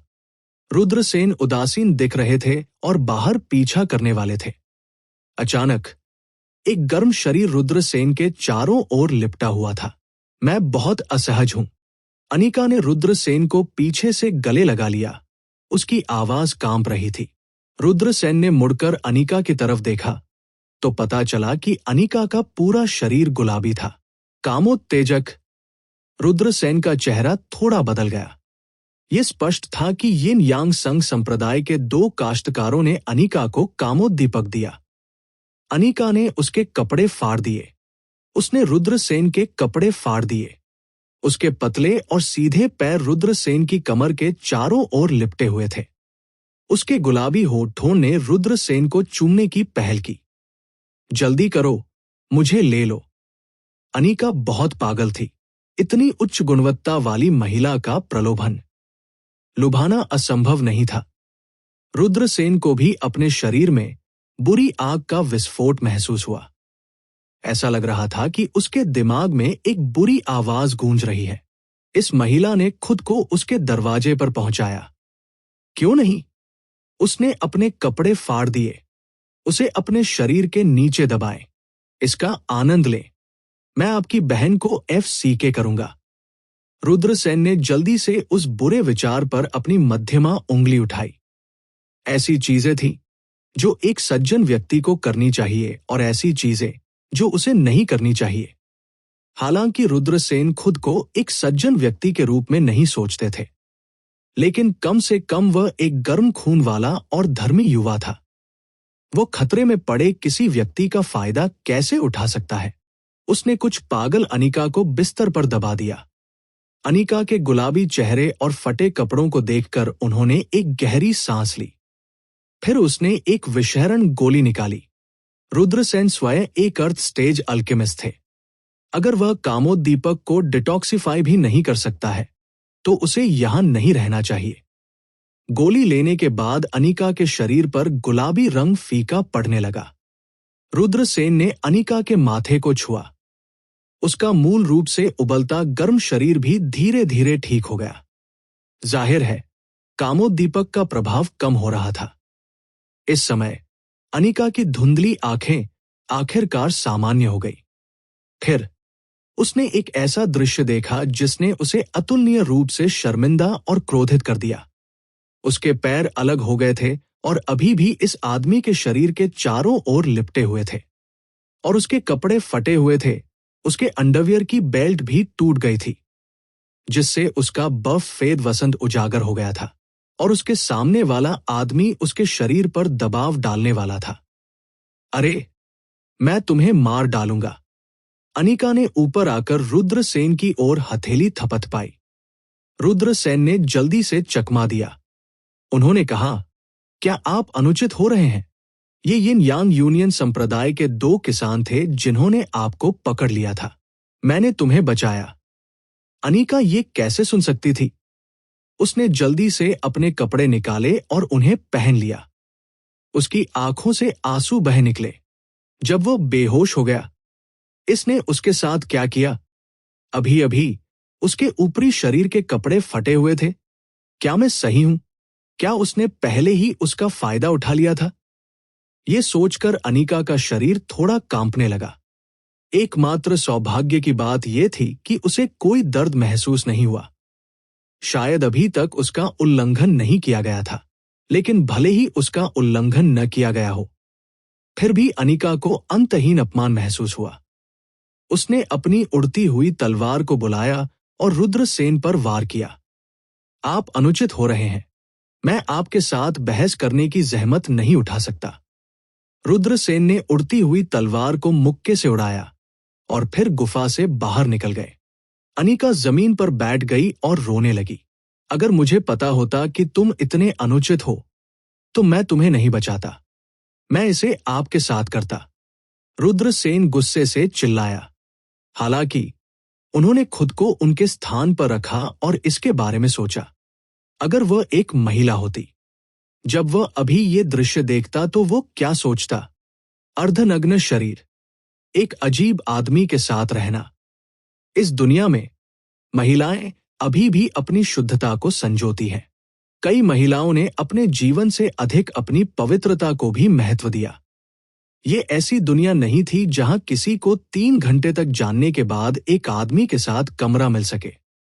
रुद्रसेन अनिका को ठीक से समझाने की योजना बनाते हुए लौट आए। जब वो लौटा तो अनिका पहले ही जा चुकी थी। रुद्रसेन ने अपना सिर थोड़ा हिलाया और बाहर चला गया। जब वह बाहर आया तो 10 से अधिक किसान दौड़ पड़े। उनमें से प्रत्येक के पास एक बुरी आभा थी। यिन यांग यूनियन संप्रदाय के लोग। रुद्रसेन ने अपनी आंखें सिकोड़ ली। बव्वा, तुम अभी भी नहीं गए हो? ऐसा लगता है कि हमारी किस्मत खराब नहीं है, पहले भाग गए किसान ने नाराजगी के साथ कहा। रुद्रसेन ने यिन यांग संघ संप्रदाय के काश्तकारों की ओर ठंडे स्वर में देखा और कहा, क्या आप बदला लेने के लिए यहां आए हैं? यिन यांग यूनियन संप्रदाय के एक अन्य कृषक ने उपहास किया और कहा, यदि आप मेरे यिन यांग संघ संप्रदाय के किसी को मार देते हैं तो दुनिया में कोई भी आपको नहीं बचा सकता है। अशिष्ट, तुम्हारी मुझसे इस तरह बात करने की हिम्मत कैसे हुई? तुम बस मौत को दावत दे रहे हो। रुद्रसेन की निगाहें ठंडी थी। बव्वा, तुम किसके लिए दिखावा करने की कोशिश कर रहे हो? 8वीं परत मार्शल किंग हमारे सामने कूदने की हिम्मत करता है। यिन यांग यूनियन संप्रदाय के काश्तकारों के समूह ने उपहास किया। उनकी ओर से मार्शल किंग क्षेत्र के 10वें स्वर्ग में 6 कृषक थे।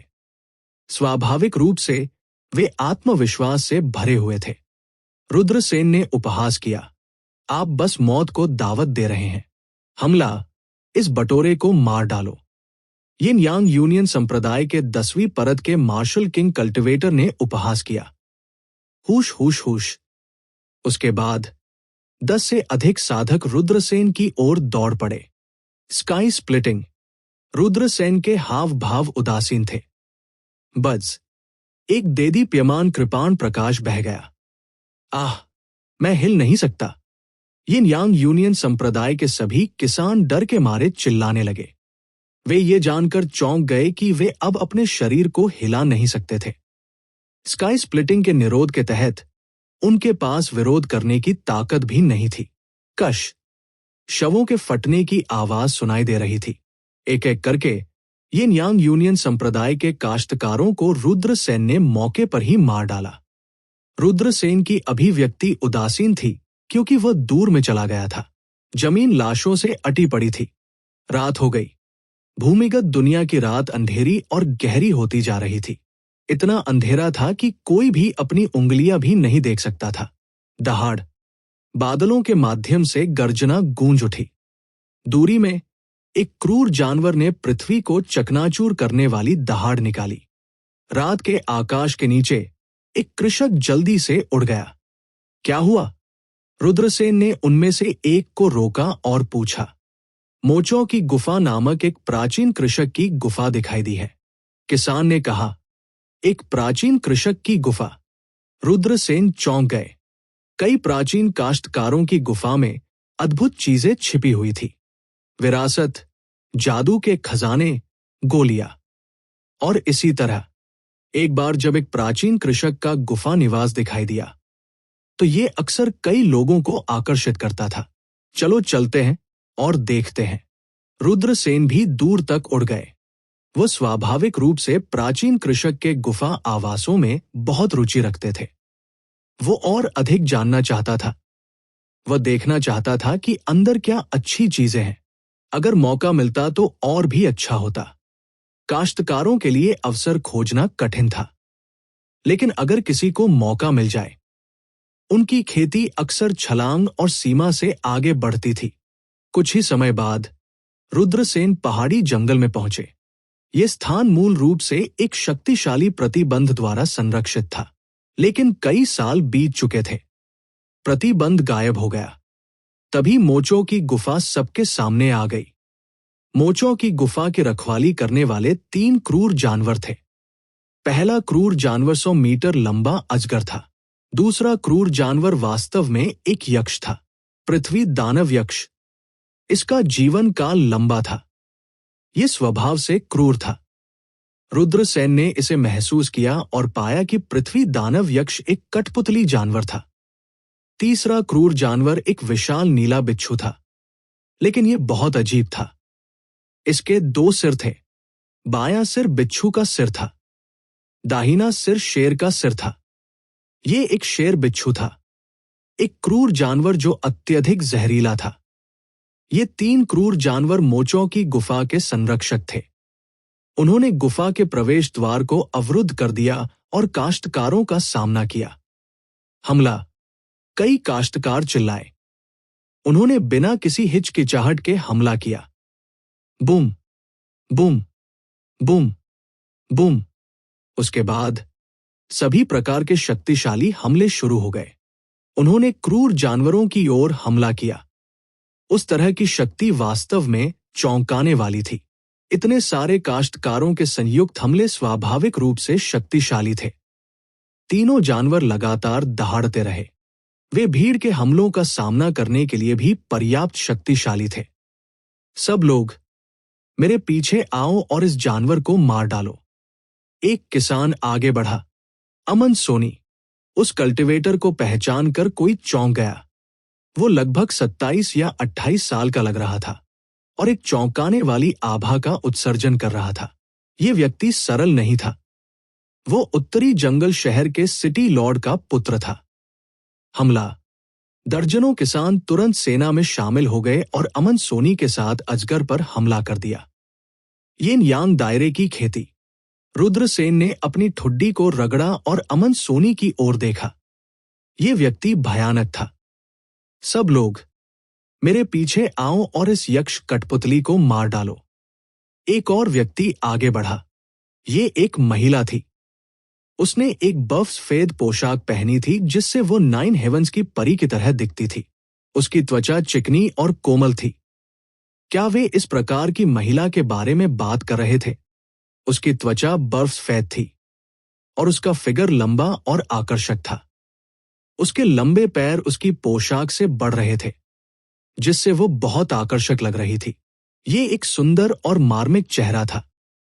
हालांकि उसके चेहरे पर एक बफ ठंडी अभिव्यक्ति थी। वह एक ठंडी देवी की तरह लग रही थी। वो यिन यांग क्षेत्र की किसान भी थी। आशना। कई लोग हैरान रह गए। आशना बर्बर साम्राज्य की राजकुमारी थी। रुद्रसेन ने अपनी ठुड्डी को रगड़ा। बर्बर साम्राज्य ब्लू क्लाउड संप्रदाय की एक अधीनस्थ शक्ति थी। वे किंग्यांग संप्रदाय के कृतघ्नों से अलग थे। हालांकि बर्बर साम्राज्य बहुत शक्तिशाली था, फिर भी उनका ब्लू क्लाउड संप्रदाय के साथ घनिष्ठ संबंध था। रुद्रसेन ने सुना था कि बर्बर साम्राज्य में कई यिन यांग क्षेत्र के किसान थे। उसे उम्मीद नहीं थी कि बर्बर साम्राज्य की राजकुमारी इतनी शक्तिशाली होगी। इससे रुद्रसेन हैरान रह गए। कई लोगों ने आशना का अनुसरण किया और यक्ष कठपुतलियों पर हमला किया। मैं तीसरे जानवर से निपटूंगा। एक और व्यक्ति आगे बढ़ा। इस व्यक्ति ने तारों वाला वस्त्र पहना था और उसका चेहरा सुंदर था। उसका अपनी आभा को रोकने का कोई इरादा नहीं था। उसने अपने आसपास के लोगों को अपनी यिनयांग क्षेत्र की ताकत दिखाई। केशर अंशारी, आप वास्तव में यिन यांग दायरे में प्रवेश कर चुके हैं। आशना थोड़ा हैरान हुई। ये सही है। मैं 1 महीने पहले टूट गया। केशर अंसारी जोर से हंस पड़े और खुद से बेहद खुश हो गए। आशना ने सिर हिलाया और कुछ और नहीं कहा। केशर अंसारी, शेंजिन विला की प्रतिभा। किसी ने फुसफुसाया। अपशिष्ट क्षेत्र में 4 प्रमुख ताकतों में से एक के रूप में देवता तलवार विला द्वारा खेती किए गए शिष्य स्वाभाविक रूप से सरल नहीं थे। केशर अंसारी तेज तर्रार था। हालांकि अपनी यिनयांग दायरे की ताकत के साथ उसे अहंकारी होने का अधिकार था। चलो इस बिच्छू को मार डालें। केशर अंसारी ने अपनी लंबी तलवार चलाई और काट दिया। तलवार क्यूई तिरछी हो गई और क्रूर जानवर की ओर बढ़ गई। Boom boom boom. इन काश्तकारों को मोटे तौर पर 3 समूहों में विभाजित किया गया था। उन्होंने जानवर पर भयंकर हमला किया। एक भयंकर युद्ध हुआ। तीनों क्रूर जानवर धीरे धीरे अपनी ताकत खो रहे थे। वे एक के बाद एक मारे गए। सनसनाहट, सनसनाहट। 3 यिन यांग काश्तकारों ने मोर्चा संभाला और गुफा में उड़ गए। बाकी लोग भी झुंड में आ गए और गुफा में घुस गए। मोचो। रुद्रसेन ने निवास का नाम देखा। ये नाम थोड़ा अजीब था और कमोबेश लोगों को थोड़ा उदास महसूस कराता था। रुद्रसेन ने ज्यादा नहीं सोचा और गुफा में प्रवेश किया। गुफा में पत्थर के कई कमरे थे। कई पत्थर के कमरों में पत्थर के दरवाजे थे जिन पर प्रतिबंध था। कई किसान पहले से ही पत्थर के दरवाजों पर प्रतिबंध तोड़ रहे थे। पत्थर के कमरे लगातार खोले जा रहे थे। औषधीय गोलियां। जल्द ही पत्थर के कमरों में से एक उत्साहित आवाज आई। तभी लड़ाई की आवाज सुनाई दे रही थी। कई किसान लड़ रहे थे। जब रुद्रसेन पहुंचे तो पत्थर के कमरे से बड़ी मात्रा में खून बह निकला। जमीन लाशों से भर गई थी। कई लोग औषधीय गोलियों को लेकर जीवन मरण के संघर्ष में उलझे हुए थे। ये एक दुखद दृश्य था। रुद्रसेन गोलियों के लिए लड़ने के लिए प्रवेश नहीं किया। वह एक पृथ्वी स्तरीय कीमियागर थे। औषधीय गोलियां उसके लिए उतनी आकर्षक नहीं थी। एक और पत्थर का दरवाजा खोला गया। रुद्रसेन ने प्रवेश किया। बहुत से लोग अंदर की चीजों के लिए पागल हो गए। धर्म के खजाने और कुछ स्क्रॉल थे। एक ड्रेसिंग टेबल भी थी। ये एक महिला कृषक का निवास स्थान है। रुद्रसेन हैरान थे। वो ड्रेसिंग टेबल की ओर चला गया और उसने रेशम का एक टुकड़ा देखा।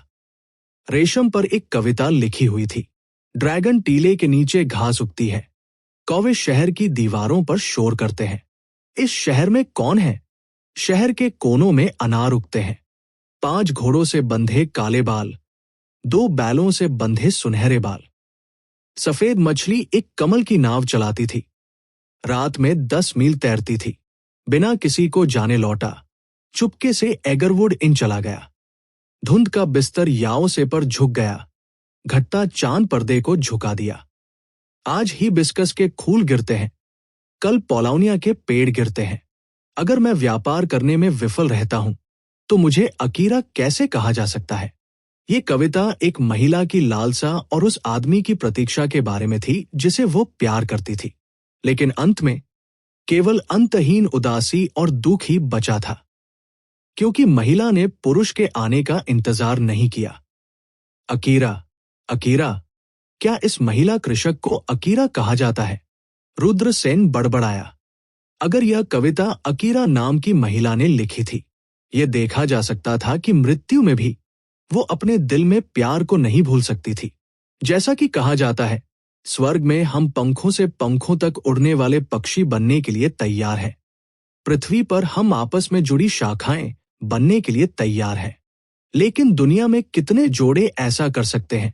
उनमें से अधिकांश ने केवल नए व्यक्ति को मुस्कुराते हुए देखा, लेकिन बूढ़े व्यक्ति को रोते हुए नहीं। शायद ये अकीरा एक बूढ़ा व्यक्ति था।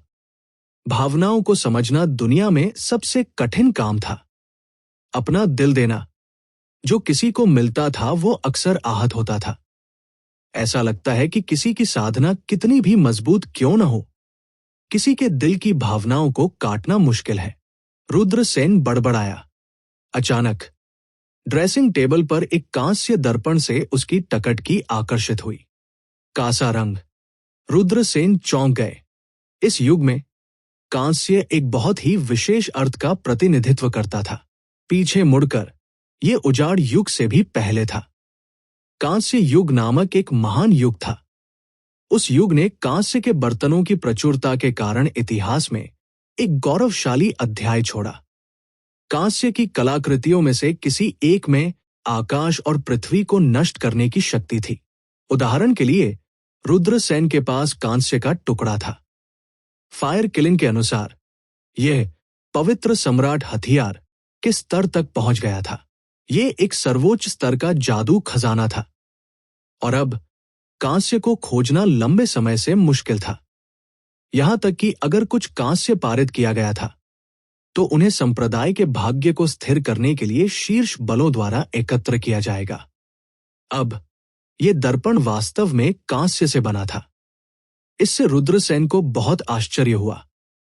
यह कांस्य नहीं हो सकता, है ना? रुद्रसेन बड़बड़ाया। कांस्य एक ऐसी सामग्री थी जो कांस्य युग में नहीं पाई जा सकती थी। जाहिर है, इस कांस्य दर्पण का बहुत लंबा इतिहास था। रुद्रसेन ने अपने हाथ में कांस्य दर्पण रखा और उसमें ऊर्जा का एक कतरा डाला। बस, कांस्य दर्पण ने एक चौंकाने वाला उतार चढ़ाव उत्सर्जित किया। क्या खजाना है? रुद्रसेन चौंक गए। कई किसान चिंतित थे। 1 दर्जन या उससे अधिक किसान चले गए। रुद्रसेन के हाथ में कांस्य दर्पण को देखते हुए उनकी आंखें लालच से भरी थी। एक कृषक ने रुद्रसेन को उदासीनता से देखा। लड़के, कांस्य दर्पण सौंप दो और हम आपकी जान बख्श देंगे। इन काश्तकारों की आंखें ठंडी थी और उनके हाव भाव ठंडे थे। वे सभी जीतने के लिए दृढ़ थे। कांस्य कलाकृति। कई काश्तकार रुद्रसेन के हाथ में खजाने को घूर रहे थे। वे चौंक गए और उनकी आंखें जल रही थी। कुछ शीर्ष कांस्य कलाकृतियों की तुलना पवित्र सम्राट हथियारों से की जा सकती थी। पौराणिक शाही हथियारों की तुलना में वे केवल थोड़े ही हीन थे, यहां तक कि सबसे कमजोर कांस्य कलाकृति भी। इसकी ताकत शायद दांव आयुध से कमतर नहीं थी। ये निश्चित रूप से एक अद्भुत खजाना था। जिस व्यक्ति ने हमला किया उसका नाम नांगोंग ताई है। ये लोग धर्म संप्रदाय के विशेषज्ञ हैं। चलो इंतजार करते हैं और देखते हैं। हम जीत नहीं सकते, एक किसान ने कहा। उसके साथी जो हमला करना चाहते थे वे केवल आहें भर सकते थे। धर्म संप्रदाय अपशिष्ट क्षेत्र की 4 प्रमुख ताकतों में से एक था। वे श्रेष्ठ थे। धर्म संप्रदाय को ठेस पहुंचाने की हिम्मत कौन करेगा? अब खो जाओ और मैं तुम्हारी जान बख्श दूंगा। रुद्रसेन ने धर्म संप्रदाय के लोगों की ओर ठंडे भाव से देखा। वो हमेशा एक मजबूत व्यक्ति रहे हैं। वो धमकी मिलने से क्यों डरेगा? धर्म संप्रदाय के कृषकों ने देखा कि रुद्रसेन, एकमात्र 8वें आकाश के मार्शल किंग, ने उन्हें खो जाने के लिए कहने का साहस किया। इन लोगों के चेहरे तुरंत राख हो गए। उनकी राय में 3 यिनयान दायरे के काश्तकारों के अलावा वे किसी और को नाराज करने का जोखिम नहीं उठा सकते थे।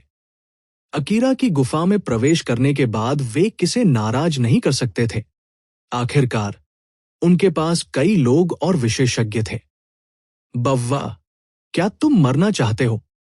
धर्म संप्रदाय के एक साधक ने उपहास किया और आगे बढ़ा। वो 9वें आकाश मार्शल किंग विशेषज्ञ थे। यदि आप अभी घुटने टेकते हैं और प्रणाम करते हैं तो हम आपकी जान बचा सकते हैं।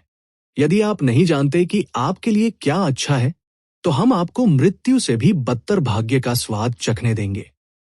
धर्म संप्रदाय के साधक ने भयावह ढंग से कहा। धर्म संप्रदाय के अन्य साधक भी ऐसे लग रहे थे जैसे वे एक अच्छा शो देखने का इंतजार कर रहे हों। रुद्रसेन ने उदासीनता से कहा, धर्म संप्रदाय अपशिष्ट क्षेत्र के 4 प्रमुख संप्रदायों में से एक है। क्या धर्म संप्रदाय द्वारा उठाए गए शिष्य आपके जैसे हैं? लोगों का एक समूह एक साथ इकट्ठा हुआ। आप अच्छे काम नहीं करते हैं, लेकिन बुरे काम करते हैं। क्या तेज जीभ वाला बव्वा है? मैं तुम्हारी हड्डियां तोड़ दूंगा। धर्म संप्रदाय के 9वीं परत के मार्शल किंग क्षेत्र के साधक की अभिव्यक्ति अचानक अंधकारमय हो गई। खैर, वो आगे कूद गया। उन्होंने रुद्रसेन पर अपनी हथेली से हमला किया। आप वास्तव में नहीं जानते कि मृत्यु क्या है। रुद्रसेन के हाव भाव उदासीन थे। हालांकि इन लोगों में कई एक्सपर्ट थे, लेकिन उसके लिए वे सिर्फ जोकरों का एक समूह थे। रुद्रसेन ने 10,000 कानून संप्रदाय के कृषक की ओर ठंड से देखा जो उस पर हमला कर रहा था।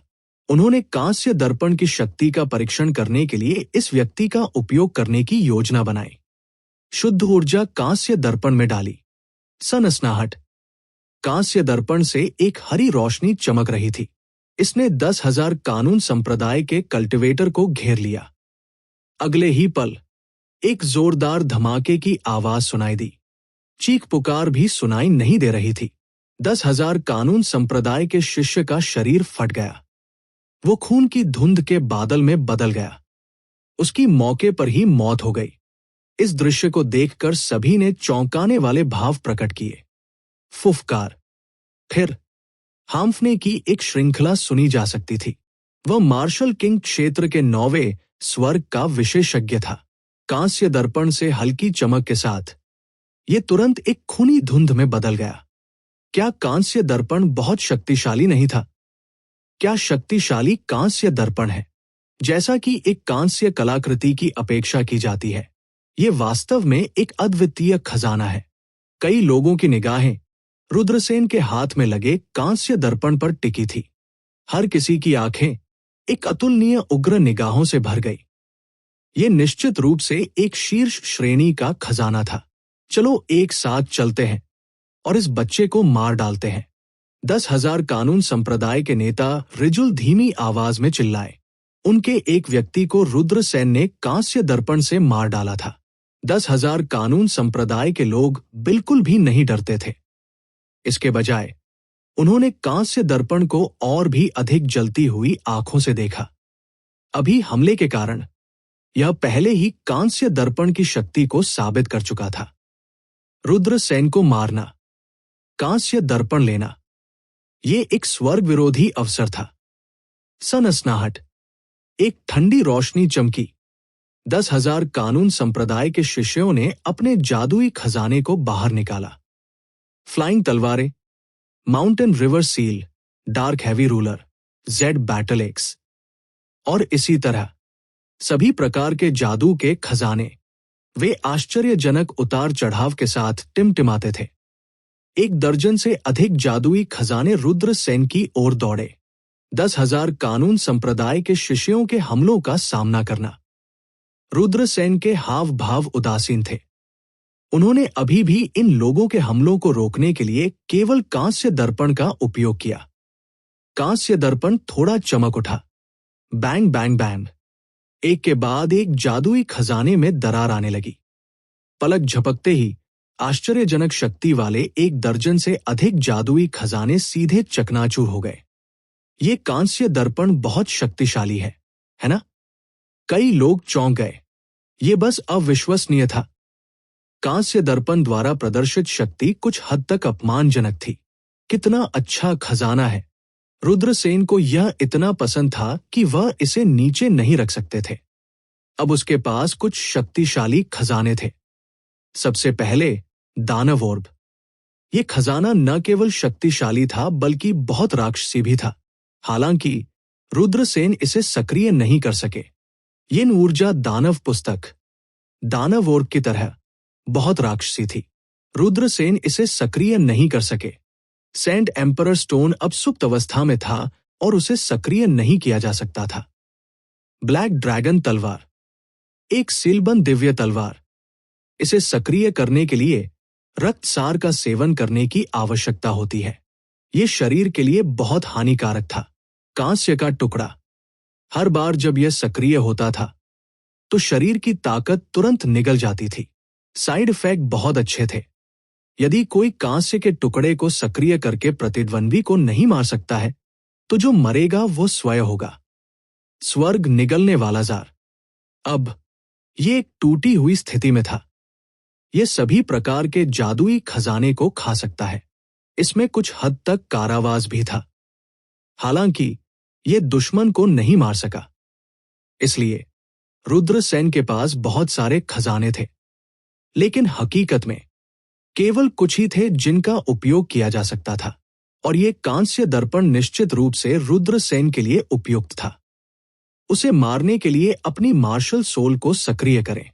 यह देखकर कि कांस्य दर्पण से जादुई खजाने भी नष्ट हो गए थे, रिजुल मदद नहीं कर सका, लेकिन ठंड से चिल्लाया और अपने अंतिम तुरुप के पत्ते का उपयोग करने का फैसला किया। वो उसकी मार्शल सोल थी। 1 दर्जन से अधिक धर्म संप्रदाय के साधकों ने अपनी मार्शल आत्माओं को सक्रिय कर दिया। बूम बूम बूम, भयानक ऊर्जा की लहरों ने कहर बरपाया। शक्तिशाली मार्शल सोल्स एक के बाद एक सक्रिय हो गए। एक बीस्ट मार्शल सोल आकाश की ओर दहाड़ने लगा। एक टूल मार्शल सोल ने शून्य को हिला दिया। एक अंधेरे मार्शल आत्मा ने प्रकाश को खा लिया। सभी प्रकार की मार्शल आत्माएं, सब कुछ था। 1 दर्जन से अधिक मार्शल सोल सक्रिय हो गए और उन सभी ने रुद्रसेन पर हमला कर दिया। आप नहीं जानते कि आपके लिए क्या अच्छा है। रुद्रसेन मदद नहीं कर सके, लेकिन उन लोगों के हमलों का सामना करते समय ठंडे स्वर में मुस्कुराए। उसने अपने हाथ में कांस्य दर्पण पकड़ा था। उसके दाहिने हाथ ने कांस्य दर्पण को थोड़ा हिलाया। बस एक हरी बत्ती अचानक बह गई। जब यह हरी बत्ती के संपर्क में आया तो मार्शल सोल्स सीधे बिखर गए। फिर धर्म संप्रदाय के किसानों के शरीर पर हरी रोशनी छा गई। फिर एक एक करके धर्म संप्रदाय के साधकों के शरीर फट गए। उनकी मौके पर ही मौत हो गई। ये धर्म संप्रदाय के साधक स्वाभाविक रूप से मजबूत थे। हालांकि वे कांस्य दर्पण के हमले का बिल्कुल भी विरोध नहीं कर सके। भागो! ये धर्म संप्रदाय के साधक अपनी बुद्धि से डर गए थे।